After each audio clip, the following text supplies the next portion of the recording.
Your Fitbit is lying to you? Well, not exactly lying, but all those steps you're counting might not be doing what you think they're doing for your vitamin D levels. Turns out, it's what you do between those steps that actually matters. Hi there, I'm Tony Lee, and this is Hot Flasher, your daily menopause podcast that serves up fresh news, research, and wellness tips. I've built a daily news pipeline to find the latest on women's health and menopause research. Allow me to introduce my co-host, Nikki, who handles the headlines. Take it away, Nikki. Thanks, Tony. We've got some serious myth busting to do today.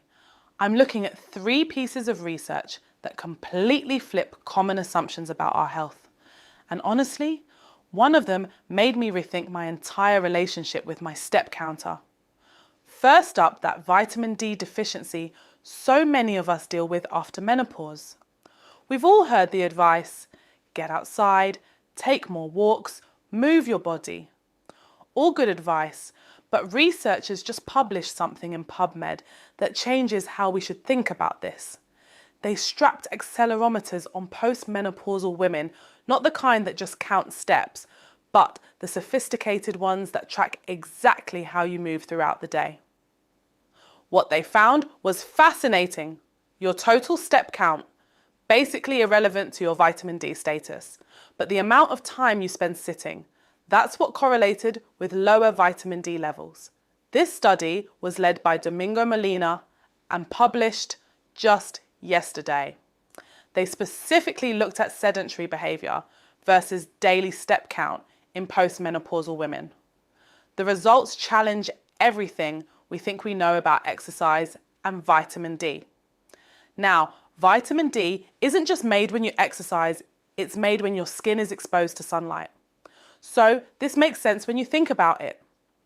You could hit 10,000 steps on a treadmill in a dark gym, but if you're spending the rest of your day parked at a desk, you're not getting that sun exposure your body needs. What this research suggests is that breaking up sitting time might be more important than logging steps. Getting up every hour, stepping outside for a few minutes, working at a standing desk, these things could matter more for your vitamin D than that evening power walk. I find this oddly liberating. The pressure to hit step goals can be intense, especially when you're dealing with joint pain or fatigue that makes long walks feel impossible. But getting up from your desk every hour, that feels doable. Speaking of myths, we need to bust. The Guardian just published a piece that tackles one of the biggest misconceptions about perimenopause. How many of you have gone to your doctor asking for the test to see if you're in perimenopause? Dr. Karen Landman explains why that blood test you're hoping for probably won't give you the answer you want. Hormone levels fluctuate wildly during perimenopause. You could test normal on Monday and be in full hormonal chaos by Thursday. The article describes this perfectly. There's a special frisson to period changes in your mid-40s. Every missed cycle, every heavier flow, every weird symptom sends you down a mental rabbit hole. Am I or aren't I? But doctors typically diagnose perimenopause clinically based on your symptoms and your age, not on blood work. If you're in your mid-40s and your periods are changing, if you're having hot flashes or sleep disruption or mood swings, that's usually enough information. This doesn't mean blood tests are useless. They can help rule out other conditions or guide treatment decisions. But the idea that there's one simple test that will definitively tell you where you are in the menopause transition, that's a myth that needs to die. The Guardian piece also points out something important. Not every period change in your 40s is perimenopause. Stress, weight changes, thyroid issues, other health conditions can all mess with your cycle. This is why working with a healthcare provider who understands menopause is so important. Now, the third study I want to talk about connects some dots that I hadn't considered before. Researchers looked at women with a history of primary infertility and found something striking these women reach menopause about a year earlier than women without fertility struggles. This was published in the NAMS journal Menopause, and it followed women longitudinally, meaning they tracked the same women over time, which gives us much better data than just taking a snapshot. Primary infertility means you've been trying to conceive for a year or more without success, and you've never been pregnant before. The researchers found that women with this history had an increased risk of early menopause overall. This makes biological sense.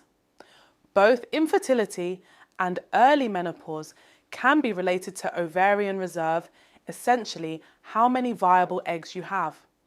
If you have fewer eggs or they're declining more rapidly, that could affect both your ability to conceive and when you reach menopause. But what strikes me about this research is how it highlights connections in our reproductive health that we don't always talk about. If you struggled with fertility, it might be worth having conversations with your healthcare provider about menopause timing. Not to worry unnecessarily, but to be prepared and informed. Early menopause before age 45 comes with increased health risks, including higher chances of cardiovascular disease and osteoporosis. Knowing you might be at risk gives you time to discuss preventive strategies. This research also validates something that women who've dealt with infertility often feel but can't quite articulate, that their reproductive system works differently. It's not about blame or fault, it's about understanding your body's patterns so you can make informed decisions about your health. All three of these studies remind me why I love doing this show. So much of what we think we know about women's health is based on assumptions that don't hold up when you actually study women's bodies carefully. Your step counter might be tracking the wrong thing. That blood test might not give you the answers you want. And your fertility history might tell you something important about your menopause timeline that nobody thought to mention before. What other health facts do you think we should be questioning?